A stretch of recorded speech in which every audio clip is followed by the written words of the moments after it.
Bonjour Mélissa Bell. Bonjour. Merci beaucoup d'avoir accepté notre invitation. Vous êtes correspondante pour la chaîne de télévision CNN à Paris. On va évidemment parler de cette actualité chargée du côté des États-Unis. Et d'abord cette nuit, le discours sur l'état de l'Union de Joe Biden. On va longuement y revenir. Est-ce que pour vous, il a lancé sa campagne électorale cette nuit? Oui, c'était exactement ça. On s'attendait, il était très attendu, bien sûr, après tout ce qu'on a vu mardi dans les résultats.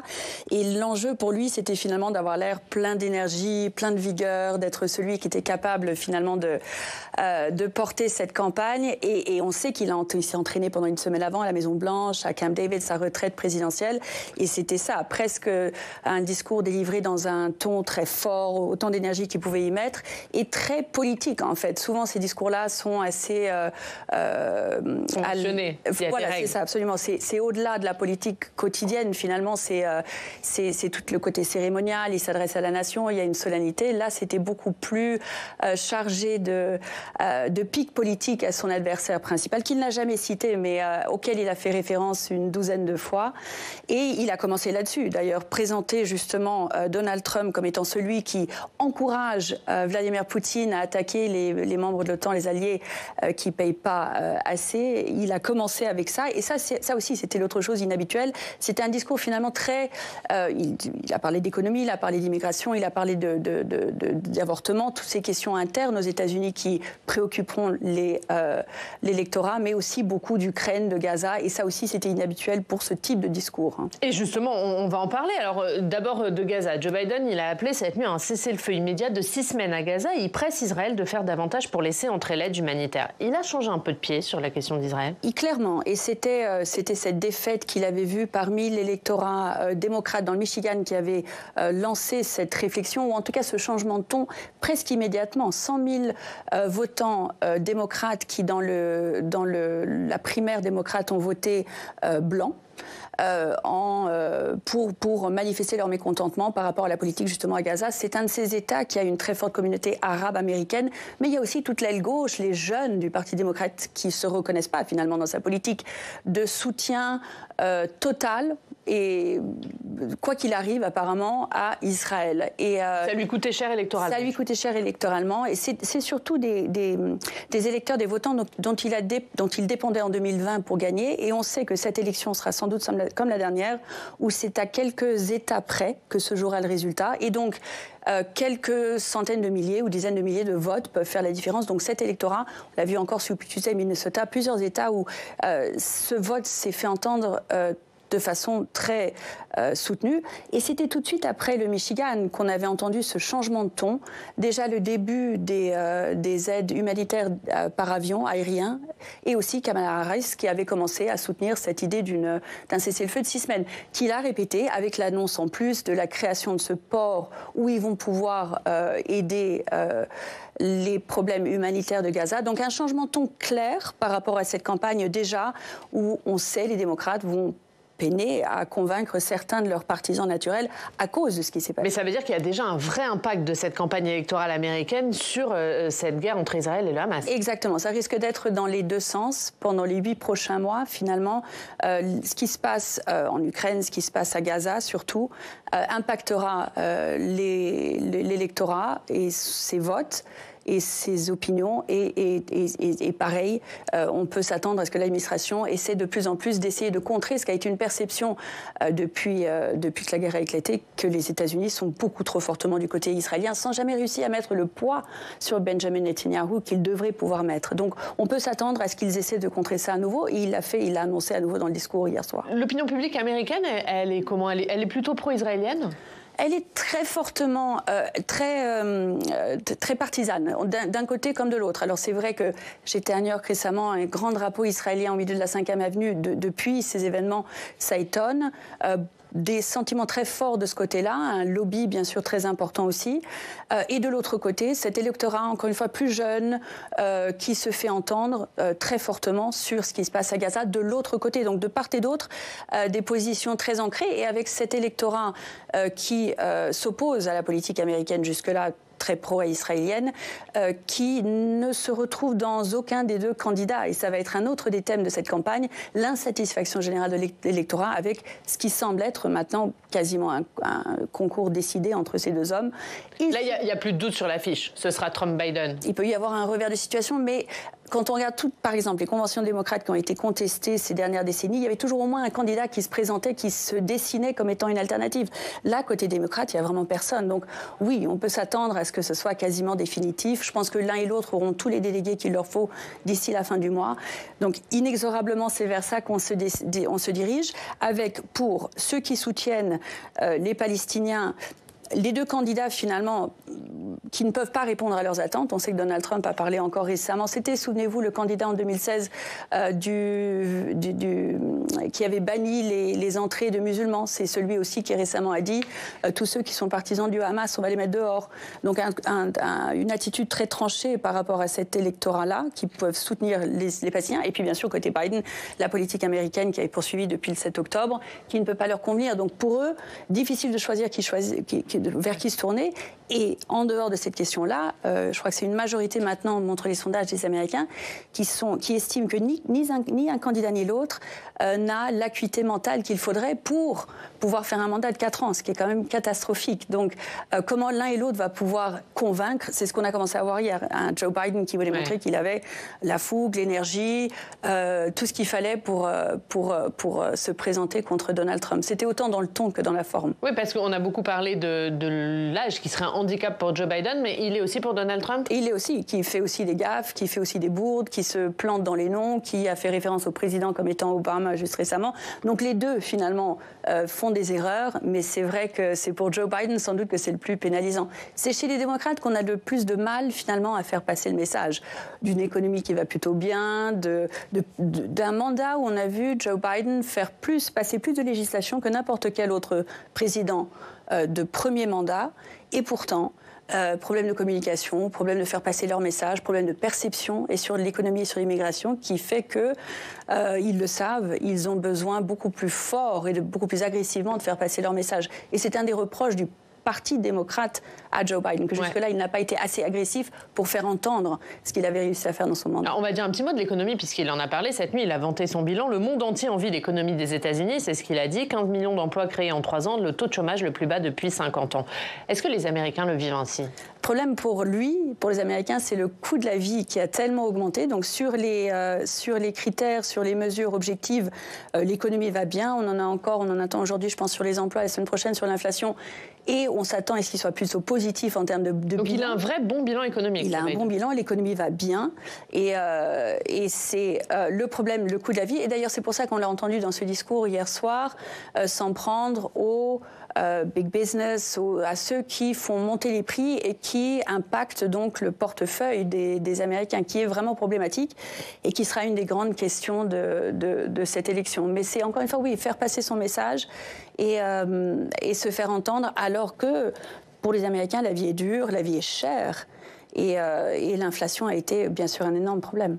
On va revenir, vous nous en avez un petit peu parlé, mais sur ces attaques de Trump, notamment sur ses liens avec Vladimir Poutine. Joe Biden qui a assuré cette nuit qu'il ne pliera pas face à Poutine et qui accuse Trump de se soumettre à Vladimir Poutine. C'est un argument qui peut prendre, ça, auprès des Américains ? C'est vrai que pour l'instant, les questions qui travaillent les gens qui sont allés voter dans les primaires, par exemple, aux sorties d'urnes, c'est l'économie, c'est l'immigration qui sont des grands sujets, l'avortement, bien sûr, aussi. Mais les questions externes, bien sûr, pèseront parce que finalement, ce mandat de Joe Biden a été dominé par et la guerre en Ukraine et Gaza, et avec cette différence très grande des deux candidats. Et je pense que c'est pour ça qu'il a ouvert son discours dessus. Que deviendra l'architecture globale sous Donald Trump ? Il a été très clair dans ce qu'il comptait faire. C'est-à-dire que le dernier mandat, on l'a vu beaucoup critiquer les alliés, les questions de comment les dépenses des uns et des autres se divisaient sur les questions militaires, les reproches qu'il faisait aux alliés des Américains à l'intérieur de l'OTAN. Cette fois-ci, on entend un ton beaucoup plus virulent, beaucoup plus radical. Encourager, encore une fois, la Russie à attaquer un membre de l'OTAN, c'est inédit. Mais pour vous, ce sont des propos, c'est les propos qu'il a tenus en disant qu'il menaçait de plus garantir la protection des pays membres de l'OTAN s'ils ne payaient pas. Est-ce que ce sont des propos de campagne, donc forcément plus radicaux, ou est-ce que c'est une menace qui peut réellement mettre à exécution? Alors cette fois-ci, ce qu'on dit de lui, c'est que dans son entourage, ses conseillers, ceux qui soutiennent sa campagne, les gens qui sont autour de lui, c'est plus structuré, plus radical, plus réfléchi, plus idéologique que ça n'était la dernière fois, où c'était un peu le chaos, lui-même ne s'attendait pas à gagner, et que cette fois, c'est un programme beaucoup plus radical qui sera mis en œuvre, notamment par rapport à la politique étrangère et la place des États-Unis dans le monde par rapport aux alliés, un retrait derrière les frontières. Alors c'est ce qu'on a vu la dernière fois aussi. Cette fois-ci, on s'attend à ce qu'il soit plus systématique, plus organisé dans la chose. Encore une fois, parce que les gens qui l'entourent sont plus idéologiques qu'ils n'étaient la dernière fois et plus décidés à faire une vraie rupture aussi. Un premier mandat de 4 ans, c'était une chose. Un deuxième risquerait d'ancrer pas mal des instincts, des tentatives qu'on avait vues la dernière fois, avec peut-être plus de détermination, plus de rigueur cette fois-ci. Essayer de faire une véritable rupture avec ce qui avait précédé. Donc il y aura une vraie conséquence en cas d'élection de Donald Trump sur la géopolitique mondiale. On peut s'y attendre. Il a été, sa proximité avec Vladimir Poutine, c'est un président qu'il n'avait jamais critiqué lorsqu'il était au pouvoir. On peut s'attendre au lendemain d'une victoire éventuelle de Donald Trump que l'attitude des États-Unis par rapport à l'Ukraine change de façon radicale. On l'a vu d'ailleurs par rapport aux tentatives du Congrès d'essayer de passer cette nouvelle aide ukrainienne. Et Joe Biden l'a redit, il a exhorté cette nuit le Congrès à voter cette aide. Ce sont les républicains du Congrès. Alors, sous la pression, on dit, de Donald Trump, qui finalement s'est transformé pas mal dans un parti à l'image de l'ancien président, ce qui lui rendra d'autant plus facile le fait de passer de la législation dans un deuxième mandat qu'il l'a fait dans un premier, avec des changements et au niveau de la Maison des représentants et on verra au niveau du Sénat, de la nature du parti et du rapport des forces entre les deux ailes du Parti républicain, l'ancien qui était plus dans l'esprit, dans la tradition de Ronald Reagan, et le nouveau qui est vraiment à l'image du nouveau président, avec cette capacité qu'il a à faire bloquer, alors qu'il n'est même pas encore au pouvoir, de la législation pour l'aide à l'Ukraine qui reste encore aujourd'hui coincée. Ouais. Est-ce que les Européens ont d'autant plus à s'inquiéter que les dossiers internationaux ne font pas vraiment partie du cœur de la campagne pour les Américains ? C'est vrai que c'est pas ça, sans doute, qui décidera l'élection, mais les conséquences se porteront là. Ça sera une Et les Américains l'ont en tête au moment de voter ? Je pense que c'est d'autres choses qui les préoccupent et on l'a vu déjà dans leurs priorités, vraiment. Et l'économie, l'immigration qui est un énorme problème pour Joe Biden, en partie parce que cet accord bipartisan élaboré sur 4 mois qui devait marquer une réforme enfin en fond du système d'immigration américain, le premier depuis les années 80 sous Ronald Reagan, a été finalement écarté parce que les républicains, l'ayant élaboré avec les démocrates, une réforme qui durcissait nettement le système migratoire américain, finalement est resté bloqué pareil au Congrès, parce qu'on sait que Donald Trump a mis la pression sur les républicains pour qu'ils ne votent pas, parce que c'est beaucoup mieux pour lui d'agiter cette question-là pendant sa période électorale que de l'avoir résolue. Ça veut dire que lui, ce sera son thème de campagne, la crise migratoire à Donald Trump. Il en a pas mal parlé déjà, avec toujours ce langage, la vermine, le sang américain qui est empoisonné, qui est teinté. Et dans son langage, je pense que c'est important de regarder aussi cette colère. Il a annoncé, il se présente par rapport à ces imbroglios judiciaires comme un dissident politique attaqué par un système qui est contre lui.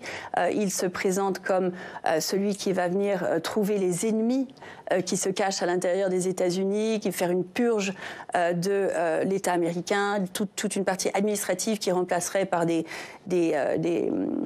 postes politiques. Et donc des menaces finalement de changement assez radicales et très partisanes et qui transformaient sans doute profondément la façon dont les États-Unis sont administrés.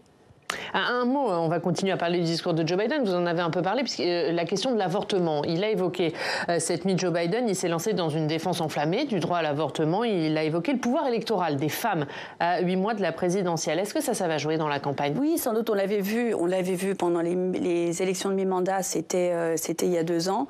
Juste après cette décision de la Cour suprême, on s'attendait à ce que les démocrates prennent le revers qu'on voit souvent élections de mi-mandat après une élection présidentielle gagnante. Et pourtant, ils avaient bien vu leur soutien se maintenir justement sur cette question. Beaucoup de femmes qui avaient voté dans les États surtout qui avaient été impactés par le changement. Et ils entendent construire là-dessus. Et donc, on l'a entendu encore hier soir. Ça sera un des sujets de campagne. Et là, c'est un handicap pour Trump ? Pour cette partie d'électorat qui est contre ces décisions. De l'autre côté, ce qu'on a vu, c'est son soutien devenir beaucoup plus conservateur qu'il n'avait été la dernière fois. Autant la dernière fois, en 2016, plutôt Donald Trump était sur les républicains très conservateurs, moyennement conservateurs ou modérés, à peu près à égalité en termes de soutien. Cette fois-ci, il s'appuie vraiment sur un soutien très conservateur, évangélique. Et ce sont plutôt les modérés qui se sont fatigués ou lassés de ses messages ou de ses façons de faire ou de ce qu'il avait fait quand il était au pouvoir. Il s'appuie maintenant de façon beaucoup plus prononcée sur ses droites conservatrices, notamment à cause de ces questions-là.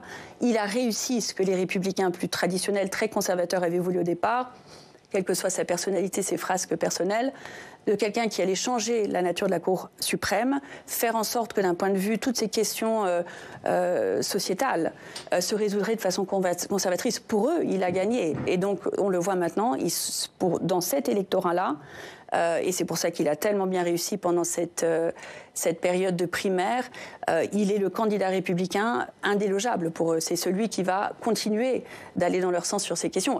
Alors, ça fait de lui un candidat qui, dans les primaires, incontournable, imbattable finalement. La question, c'est après, face au grand public, ce que ça donnera.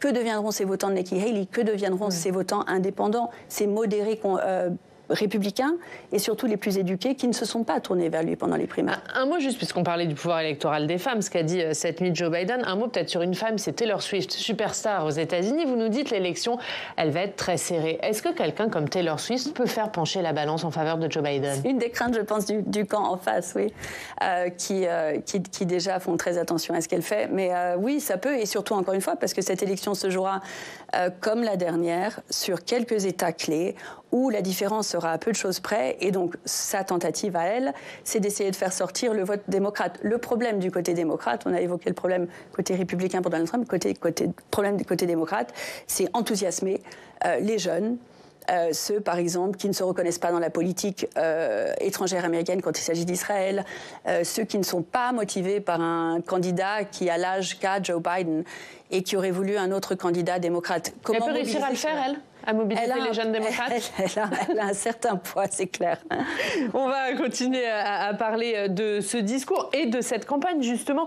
Est-ce que, vous en avez un petit peu parlé tout à l'heure, sur les débords judiciaires de Donald Trump, évidemment, qui est inculpé dans 4 affaires pénales. Ça pèse, ça, dans le choix des Américains? Ou est-ce que la victimisation qu'il en fait, au contraire, ça peut jouer pour lui? C'est vrai que pour une partie de son électorat, ça confirme son message d'être un dissident politique qui se bat contre un système qui essaie de l'empêcher de se présenter.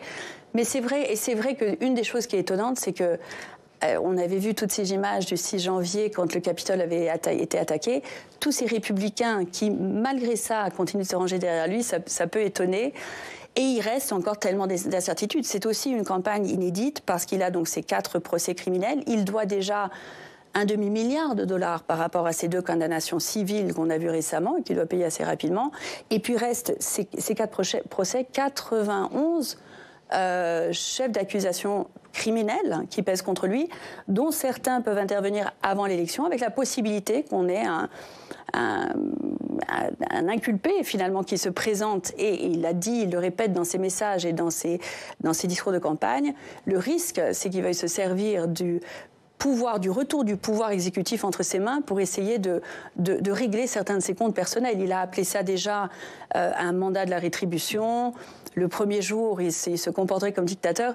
Que fera-t-il par rapport à ses déboires judiciaires s'il retrouve la présidence? C'est une des grandes questions. Et c'est là aussi où, au-delà de son message, juste sa personne teste finalement un système de façon beaucoup plus importante que même la dernière fois. Mais ça veut dire qu'il pourrait se servir de la présidence à des fins de vengeance personnelle. C'est pas exclure. C'est en tout cas ce qu'il dit assez ouvertement. C'est-à-dire qu'il faut juste regarder ce qu'il annonce dans ses discours pour voir à quel point il entend à ce que son 2e mandat soit plus radical encore et à ce qu'on puisse s'attendre à ce que les limites du système soient à nouveau testées, mais peut-être de façon, oui, beaucoup plus radicale. Finalement, il a de la colère en lui, il a des casseroles, il a des procès, Et il a la possibilité là de retrouver le pouvoir. Donc c'est vrai que du côté démocrate, ça va être le sujet, c'est ça qu'ils vont mettre en avant.